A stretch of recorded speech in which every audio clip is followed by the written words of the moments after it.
New York സെക്ഷൻ്റെ സമയത്ത് price high create ചെയ്ത് പോവായിരുന്നു. ഇവിടെ ഒരു ലോ ഒരു ഹൈ, ഇവിടെ ഒരു ലോ ഒരു ഹൈ, ലോ ഹൈ ക്രിയേറ്റ് ചെയ്ത് പോവാണ്. അപ്പോൾ ഞാൻ ഞാൻ എന്താണ് കണ്ടതെന്നുണ്ടെങ്കിൽ ഈ ഈ ഒരു കൺസോൾട്ടേഷൻ ബ്രേക്ക് ഔട്ട്, അതായത് ഈ ബ്രേക്ക് ഏരിയ അത് അൺടച്ചഡ് ആയിട്ട് കിടക്കുന്നുണ്ടായിരുന്നു. അപ്പോൾ പ്രൈസ് ഇവിടെ ഇതുവരെ ടച്ച് ചെയ്തിട്ടില്ല. പ്രൈസ് ലോയും ഹൈയും ക്രിയേറ്റ് ചെയ്ത് ക്യാൻഡലിലേക്ക് പോവുകയാണ്. അപ്പോൾ ഞാൻ എക്സ്പെക്ട് ചെയ്തതെന്താണെന്നുണ്ടെങ്കിൽ പ്രൈസ് ഈ അൺടച്ചഡ് ആയിട്ടുള്ള ഏരിയയിലേക്ക് റിട്ടേൺ ചെയ്ത് വരാണെന്നുണ്ടെങ്കിൽ ബൈ ചെയ്യാം.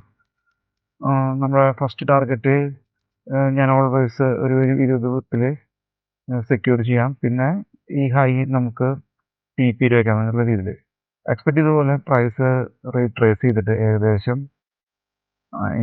ഞാൻ ബൈ എൻട്രി എടുത്തത് ഏകദേശം 51-18 ഏരിയയിലാണ്. ഏകദേശം ഈ ഏരിയയിൽ എത്തിയപ്പോൾ ഞാനൊരു ബൈ എൻട്രി പ്ലേസ് ചെയ്തു. അതിൻ്റെ സ്റ്റോപ്പ് ലോസ് ഞാൻ ഏകദേശം ഒരു $3 സ്റ്റോപ്പ് ലോസാണ് ഞാൻ എല്ലാ ട്രേഡിലും വെക്കുന്നത്. അതുപോലെ തന്നെ $3 സ്റ്റോപ്പ് ലോസ് വെച്ചു 30 വിപ്സ്. പിന്നെ ഞാൻ അതിൽ റിസ്ക് മാനേജ് ചെയ്യാനുള്ള പേടിയുണ്ടെങ്കിൽ ഞാൻ ഈ ബ്രേക്കർ ഏരിയയിൽ അടിയിലേക്ക് ഏതെങ്കിലും ഒരു ക്യാൻഡിൽ ക്ലോസ് കിട്ടുകയാണെന്നുണ്ടെങ്കിൽ ഞാൻ ട്രേഡിൻ്റെ 50% ക്ലോസ് ചെയ്യും, SL സ്റ്റിക്ക് ഓൺ ചെയ്യാം. അതാണ് ഞാൻ എക്സ്പെക്ട് ചെയ്തിട്ടുണ്ടായിരുന്നത്, ഞാൻ ആൻറ്റിസിപ്പേറ്റ് ചെയ്തിട്ടുണ്ടായിരുന്നു.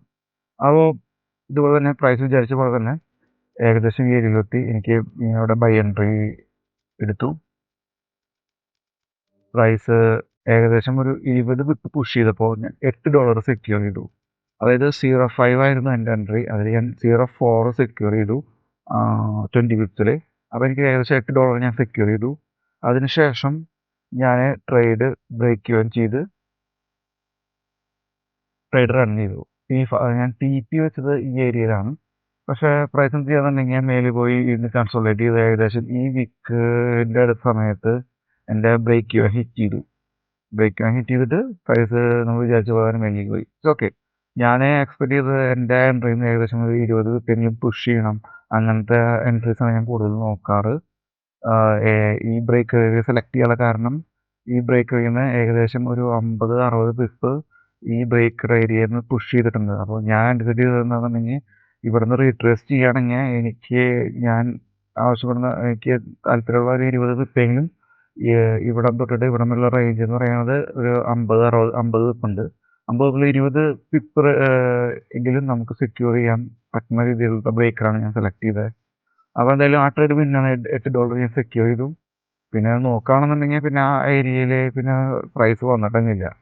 പിന്നെ വീണ്ടും കണ്ടിന്യൂ പുഷിങ് ആണ് ചെയ്തത്. പക്ഷേ എല്ലാ ട്രേഡും നമ്മൾ വിചാരിച്ച പോലെ ആവില്ലല്ലോ. പക്ഷേ ഈ ട്രേഡ് വിന്നിങ് ആയാലുള്ള ഹാപ്പിയിൽ ആ ബ്രേക്കർ സെലക്ട് ചെയ്ത ഏരിയയും കാര്യങ്ങളൊക്കെ ഓക്കെ ആയിരുന്നു. അങ്ങനെയാണ് $8 ഞാൻ സെക്യൂർ ചെയ്തിട്ടുള്ള ഈ ട്രേഡ്.